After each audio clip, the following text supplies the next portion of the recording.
कार्तिक स्नान क्यों करना चाहिए? कार्तिक स्नान के क्या फायदे हैं, क्या महत्व है? कार्तिक स्नान करने से क्या लाभ होता है? कार्तिक स्नान कितने बजे करना चाहिए और कैसे करना चाहिए? क्यों किया जाता है? कार्तिक मास में क्या नहीं करना चाहिए? कार्तिक मास में क्या करना चाहिए और महीने में किसकी पूजा होनी चाहिए, किसकी पूजा करनी चाहिए? कार्तिक मास का महत्व है कि महीने में क्या करना चाहिए, पूजा कैसे की जाती है और कौन सी कहानी सुनी जाती है। बहुत सारे सवाल हैं, तो आज इस वीडियो में हम आपको बताएंगे कि कार्तिक मास को क्या करना चाहिए और इसका क्या महत्व होता है। कार्तिक मास की कहानी शेयर करने जा रहे हैं, तो इस वीडियो को पूरा अंत तक देखने के बाद में आपके मन में काफ़ी सवाल का जवाब मिल जाएगा और काफ़ी कार्तिक मास की जानकारी भी पूरी तरह से मिल जाएगी। तो इस वीडियो को पूरा अंत तक देखना ज़रूरी है। तो इस वीडियो को पूरा ज़रूर देखिएगा, कहीं ना कहीं आपको इस वीडियो में आपके उपयोगी साबित होगा। तो चलिए शुरू करते हैं। तो दोस्तों, हिंदू धर्मशास्त्र में कार्तिक मास को सबसे पुण्य मास कहा गया है। ऐसी मान्यताएं हैं कि यदि आप कार्तिक मास में कोई पुण्य काम करता है, तो कोई उसकी अच्छा काम करता है तो उसका जो फल मिलता है वह सामान्य दिनों में किए गए पुण्य से कई गुना ज़्यादा मिलता है। तो यदि व्यक्ति नियम से कार्तिक स्नान करता है तो उसे प्रयाग में कुंभ के दौरान गंगा के समान उसका गंगा के समान करने के समान ही फल प्राप्त होता है। अब कार्तिक स्नान का सबसे बड़ा फायदा है कि कार्तिक मास में आप किसी भी नदी में, किसी भी सरोवर में, किसी भी तालाब में सूर्य उदय से पहले स्नान करते हैं तो उसका फल साक्षात गंगा स्नान के समान ही प्राप्त होता है।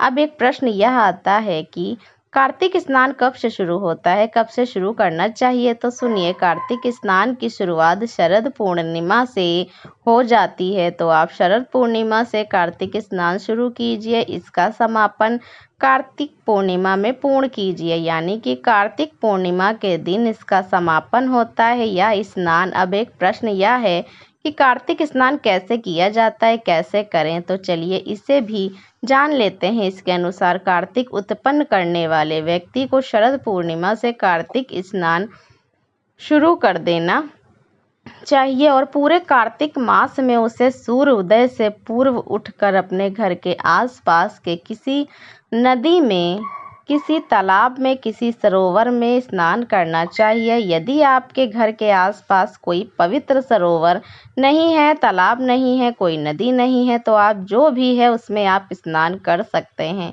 अगर आपके घर के आसपास कोई पवित्र सरोवर है तो आप उसमें स्नान कीजिए। सूर्य उदय से पूर्व तारों की छांव में करना ज़रूरी है। जी हाँ, सूर्य उदय नहीं होना चाहिए, अंधेरा रहना चाहिए। तो सूर्य उदय से पहले छांव में स्नान करना चाहिए। फिर भगवान विष्णु का पूजन कीजिए।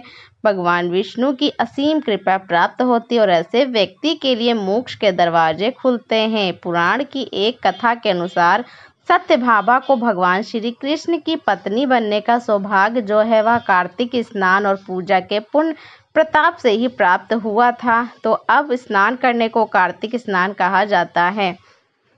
यदि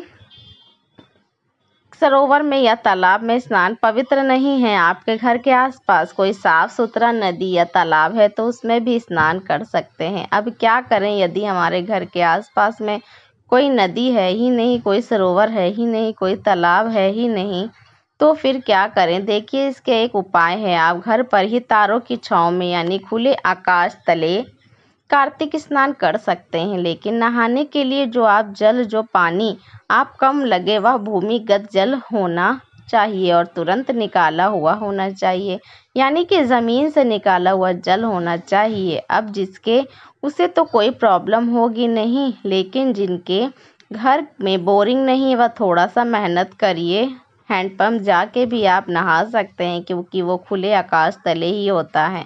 तो हैंडपम्प से पानी नहा सकते हैं, वहाँ पर जाकर भी नहा सकते हैं, या फिर घर में जो भी जल उपलब्ध है आपके पास, नहाने में बाल्टी में है उसमें थोड़ा गंगा जल मिला लीजिए और फिर आप खुले आकाश तले छत पे जाके नहा सकते हैं, स्नान कर सकते हैं। महिलाओं के लिए यदि संभव हो तो खुले आकाश तले हैं, अन्यथा वह बाथरूम में भी नहा सकती हैं, लेकिन यह दिन उगने से पहले होना चाहिए। स्नान के बाद भगवान विष्णु और भगवान श्री कृष्ण का पूजन जरूर से करें। भगवान विष्णु को और भगवान श्री कृष्ण को तुलसी अर्पित करें। पीपल और पटवारी को तुलसी की पूजा करें और फिर कार्तिक मास की कहानी ज़रूर सुनना। बस यही जो वह पूजा है वह इसे कार्तिक पूजा कहते हैं। अब एक प्रश्न यह है कि कार्तिक मास का महत्व क्या है। तो देखो, एक बार ऐसा ही एक सवाल कार्तिकेय जी ने भगवान शिव के बड़े पुत्र कुमार कार्तिकेय जी ने महादेव से किया है। भगवान ही पिताजी, यह कार्तिक मास इतना पवित्र क्यों माना जाता है, इतना श्रेष्ठ क्यों माना जाता है, इसका क्या इतना महत्व क्या रखता है, थोड़ा हमें भी समझाइए। तब भगवान शिव ने कहा कि सुनो, जैसे नदियों में गंगा नदी सबसे श्रेष्ठ है, ठीक उसी तरह से समस्त देवी देवताओं में, भगवानों में विष्णु भगवान जो हैं वह श्रेष्ठ हैं, और उसी तरह से सभी महीना में, सभी मासों में कार्तिक मास श्रेष्ठ मास है। तब कार्तिकेय जी ने कहा कि भाई ठीक है, या तो मैंने लिया, लेकिन यह स्नान का क्या चक्कर है, स्नान को इतना महत्व क्यों दिया जा रहा है। तब भगवान शंकर ने, भगवान शिव ने कहा कि सुनो, इस मास में यानी कार्तिक मास में जो भी भगवान विष्णु हैं, जो कि सभी देवी देवताओं में श्रेष्ठ हैं, वह जल के भीतर निवास करते हैं, और इसलिए कार्तिक मास में जब कोई किसी नदी में, किसी सरोवर में स्नान करता है तो साक्षात भगवान विष्णु की पूजा और साक्षात्कार का पुण्य लाभ उसे मिल जाता है, और इसलिए किसी नदियाँ सरोवर में स्नान